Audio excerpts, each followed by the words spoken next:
4 months from now, we will have an incredible victory, and we will begin the 4 greatest years in the history of our country.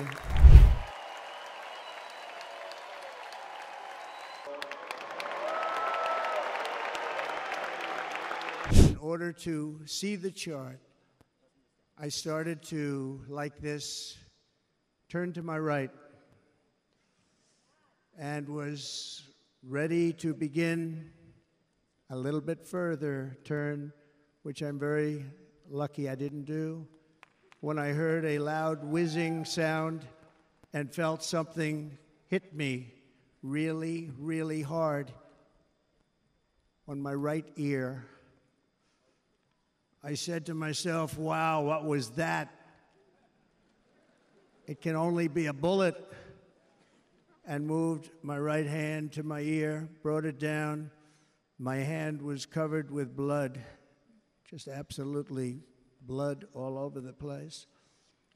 I immediately knew it was very serious, that we were under attack, and in one movement proceeded to drop to the ground.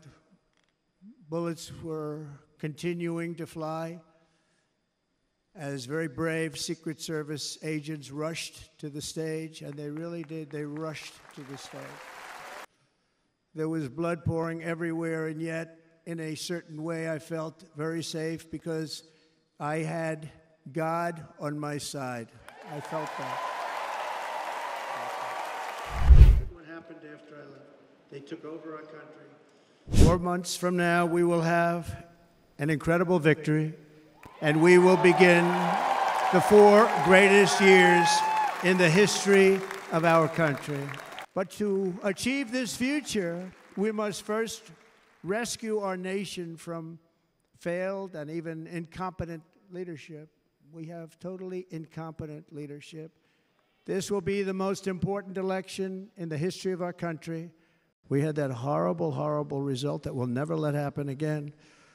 The election result, we're never going to let that happen again. They used COVID to cheat. We're never going to let it happen again. And they took off all the sanctions, and they did everything possible for Iran. And now Iran is very close to having a nuclear weapon, which would have never happened. This is a shame what this administration, the damage that this administration has done. And I say it often.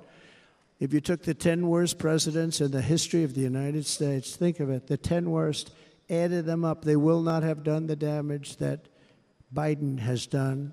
Only going to use the term once. Biden. I'm not going to use the name anymore, just one time.